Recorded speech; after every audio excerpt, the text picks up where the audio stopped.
Hi everyone, this is Jason Pegler, and during this episode, I'm going to share a little bit of information with you about my own bipolar disorder, what happened to me, how it happened, so that I can help you understand ways that I learned to cope with it along the years. And I'll also look at mistakes that I made in my life and then things that I changed. So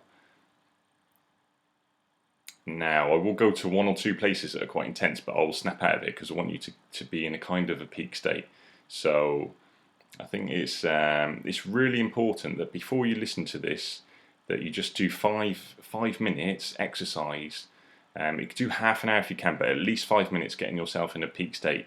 So that's just go for a walk as fast as you can for 5 minutes, 2.5 minutes outside the house and come back, and just get yourself in a peak state just for 5 minutes and see the difference that it makes. Have a glass of water as well. Make sure you're not too dehydrated. Okay, so, and let's smile it as well for 10 seconds, okay? Have a little chuckle as well. Okay, because I want you to be kind of, I want you to be like in a good state. Okay, excellent. Okay, so as I'm a former bipolar sufferer, let me take you back a little bit to how it all happened. So, when I was younger, I always thought I was a little bit different. I was highly creative, and I seemed to be extremely good with numbers for some reason. So when I was doing, everyone else was doing their 1 to 12 times tables, I was doing my 12 to 20 times tables. And I found that I would get bored very easily, so I would always finish my schoolwork really quickly in class and kind of get bored. So, maybe I had that mad gene, the creative gene, the intelligent, gene or whatever. And some of you will identify this when listening to this, I'm sure. But of course, what happened is at some stage I lost touch with reality. And looking back, how did that happen? Well, there were one or two things in my upbringing that were pretty stressful.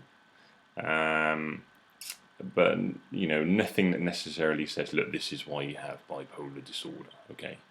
And of course, I believe that it is essentially a social construct, even though there's a reality that people do go off their heads and crazy, and you have to call it something to you have to call it something so that they can come back into society and be included is a goal, but of course they feel excluded. So when I was 14 or so, I started binge drinking, and I don't think that was very good for me, okay? Also, I got into drugs, so cannabis, then got onto harder drugs like speed, ecstasy, LSD, and things like this. So by the time I was 17, I was taking drugs quite regularly at the weekend and drinking quite heavily maybe once or twice a week as well. It had been for a couple of years. Then I was becoming really kind of obsessed with overwork, so I was studying for an Oxford entrance exam in English. So I found the combination of drinking definitely wasn't help. So if you really want to get better, then stop drinking alcohol, okay? At least cut it down big time. So I've not, you've got so many units per week that's recommended. I've not got over that in years, in a long, long time, and I hardly ever drink. I might just drink a bit of champagne every now and then as a celebration or something like that. So also I haven't taken any illegal drugs for a long, long time, probably since just after my first episode. So probably since, just trying to think, maybe the last time might have been 1997 or something like that. So maybe once in 1999. I think I took cocaine in 1999, okay? So, and that wasn't a good idea, I can tell you. That didn't make me feel too good afterwards. It could have even been one of the triggers for my final episode in 2000. So, get out of these peer groups. If you're drinking too much or taking drugs, just stop hanging around with these people and hang around with someone who doesn't drink and doesn't take drugs. Find a healthier person, go down the gym and become a training partner with someone who's really super fit, for example. Okay? So what else was there that I experienced? Well, also around about the time 17, I really wasn't eating well whatsoever. My parents had got divorced and I was living with my father, and I wasn't eating, as much vegetables as normal. So for 6 months before I had my first episode, I was really not eating well at all, and it's quite possible the whole thing could have been caused by vitamin deficiency. Of course, the drugs and alcohol made me far more likely to go off it, and you do too. So check out what you're eating as well. If in any doubt, you can go and see a dietitian. You can get a blood test with your GP, see if you've got any deficiencies in anything whatsoever, because that can lead to people having breakdowns, just some kind of vitamin deficiency. You might even be allergic to something you never knew. So please, please, please, just go and do that anyway. Commit to doing that anyway, because it's a good thing to check your health with the GP and get a blood test. Okay, so, and also think about, if you plan your day, if you tend to be overworking, if you're studying for an exam or something like this, try and work out that you have some downtime as well. So what things are good for you to relax? It might be like playing sports, you might watching sport, you might like going for a walk, you might like taking the dog for a walk, you might like going for a massage if you can afford it, or doing some meditation, being at one with nature, reading. There's so many things that, just switch off. Give yourself half an hour a day just when you switch off and you're on your own. This is a really great strategy because you can recharge as well. Also, if you find that you're really, really tired, there's no harm in having a 5 or 10 minute just power nap, just lying down for 5 or 10 minutes. And if you find things are getting too much, I wouldn't recommend much longer than that because it can affect your sleep at night. But certainly before 4 o'clock in the afternoon, I would recommend, if you feel really worn out, for 5 or 10 minutes, just lie down and just switch off. Some people meditate, some just lie down, some people like to read. If you find you don't have much time, it might be that, let's say you're travelling to work and it's quite stressful, travelling on the tube or anything, or if you live in a busy place or on a bus or whatever it is, then take advantage of listening to your iPod or whatever music system that you might have, and avoid negative music, disempowering music. So even I was very into rap at one time, and still kind of like it in the sense that I think it could do good for the world. But you'll find that if you're listening to music that can be aggressive and things like this, it just weakens your physical state and your mental state. So what I'd recommend is stop playing music altogether, actually. Maybe even like a little bit of classical music or something, but get into personal development on your iPod. You can get lots of free things from on the internet that you can listen to, free hypnosis CDs. There's so many free audios around the internet, in iTunes as well, podcasts and things like that. And also on the internet that you can download in just general MP3 format. So if you can't afford it, it's not as though you can't afford it. There's so much out there. If you want to go for some really great things, then who would I recommend? Well, I would recommend anything that Nightingale Conant do. Nightingale Conant,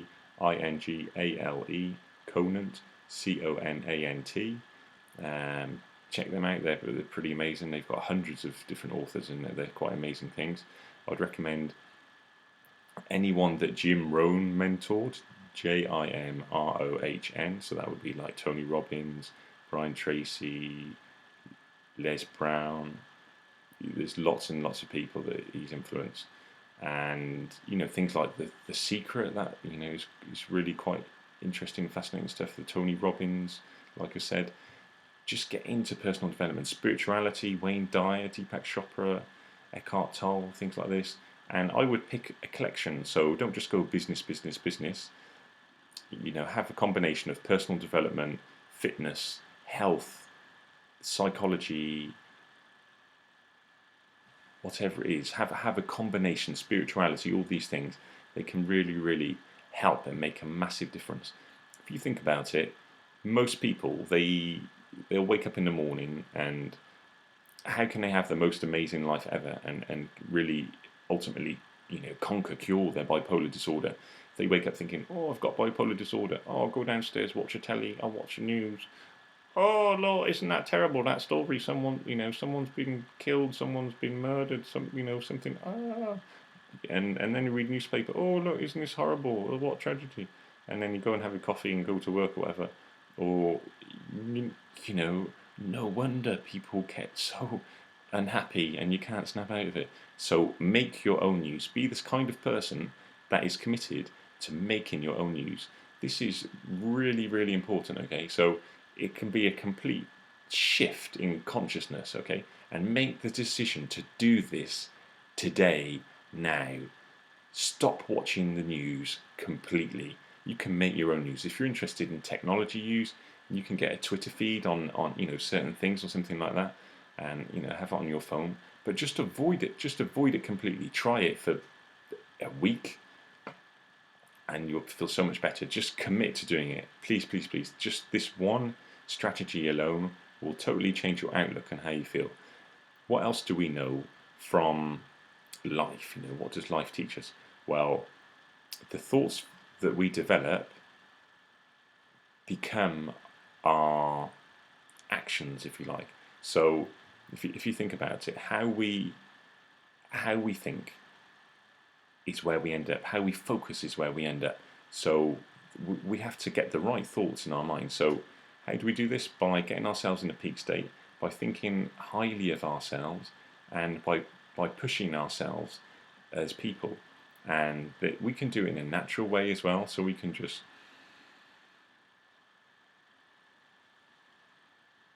stop and breathe and take things in and feel good, feel gratitude, feel happy about being who we are, feel blessed, feel grateful. It's really important to feel gratitude all the time, every day. Feel grateful for the people that we love in this world, for the experiences that we've had, that we're alive, that we have food to eat, that we are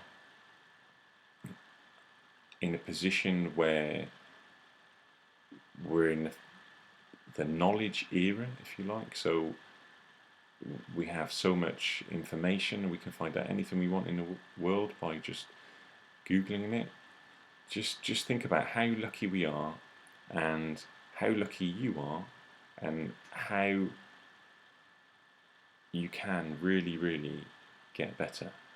So what else happened to me when I was during my bipolar episodes that mistakes that I made where I kind of things didn't work? Well, like I said, just before I went high initially, I took a couple of ecstasy tablets in a nightclub in Swansea, and I never came down. Well, obviously that was a bad idea.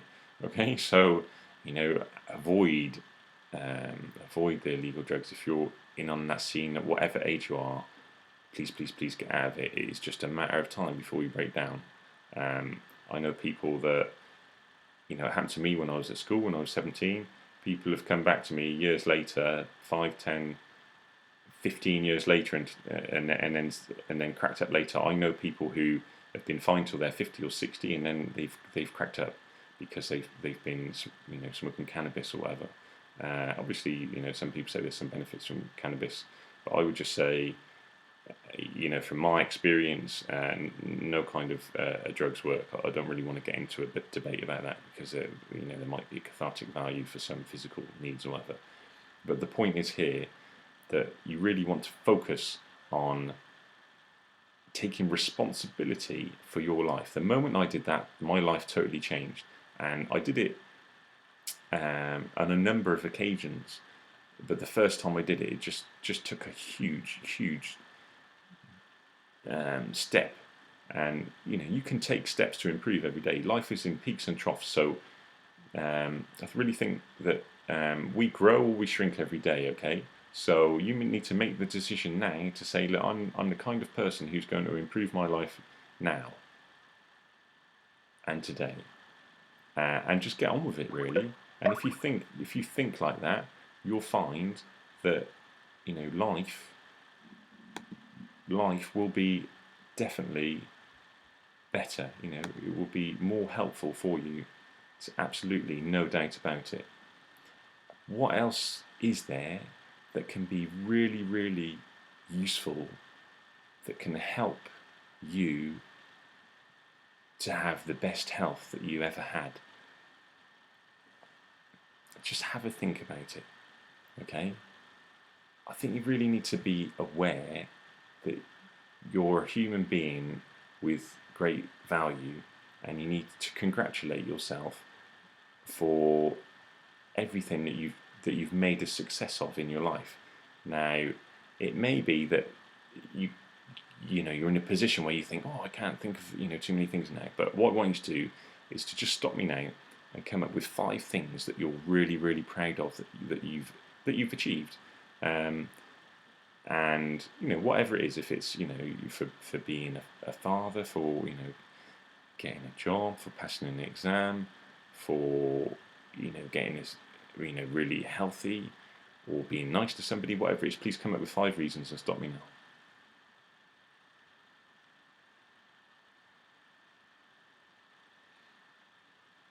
Excellent, great, thanks very much, and congratulate yourself. Okay, give yourself a round of applause. Okay. Excellent. That's really good. So that's 5 ways that you can really help yourself. 5 references you have of how you've achieved something, and if you want to make that more powerful, then go back and come up with 50. You think, what's he talking about? Come up with 50 ways that you've been proud, things that you've achieved. Just stop me now and come up with 50 reasons. It should just take you about 5 or 10 minutes. Okay. I think you could do it in about 3 or 4 minutes if you're really fast, okay? Just stop me now and come up with 50 reasons.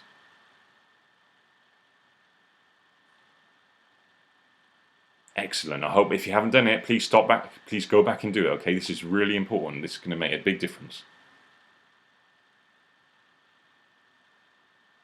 Excellent. Well done. Now, just really give yourself a big celebration, okay? Just really pump your fists and say, yes, yes, yes, yes, yes. Excellent. Give the thumbs up, okay? Put your hand on your heart, whatever it is, and really, really just feel that sensation. There's 50 things that you've done that you can be proud of. Now, where am I getting to? Well, now let's come up with 5 things that you're going to do in the next 7 days that you're going to be proud of, okay? So 5 things that you're going to do in the next 7 days that you're going to be proud of, okay? Well, stop me and come up with 5 reasons.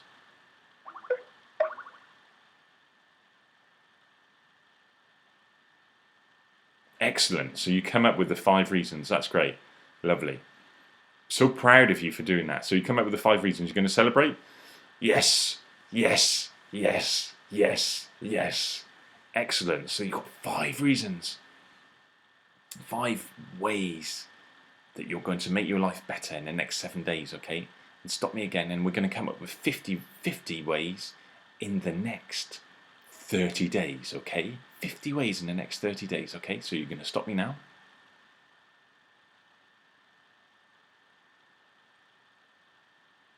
Excellent. Have you come up with 50 ways in the next 30 days? Have you? If you haven't, stop me. Okay, I'm assuming you had. This is really important. If you want to cure your bipolar disorder forever, get rid of it, you've really got to focus on the positive things, okay? Okay, yes, yes, yes, yes, yes. Congratulations. Congratulations, you're really on your way now to curing your bipolar disorder forever, okay? Now, it's an ongoing process. It's not as though you say, right, I've eliminated it forever, and that's it, goodbye, I've written it away. Although you could write a handwritten note, like I said, and you can say, isn't it amazing how I'm a former bipolar sufferer, thank you, and put it in a way and never look at it again. That's really fantastic and really, really empowering. So what I really want to say to you is congratulations for getting this far. I want you to just take a little break now. I'm gonna switch off now and then come back at you with another episode, because that is quite a lot to take in. Okay, love you lots. Speak to you soon. Smile for 5 seconds. Excellent. Okay, take care.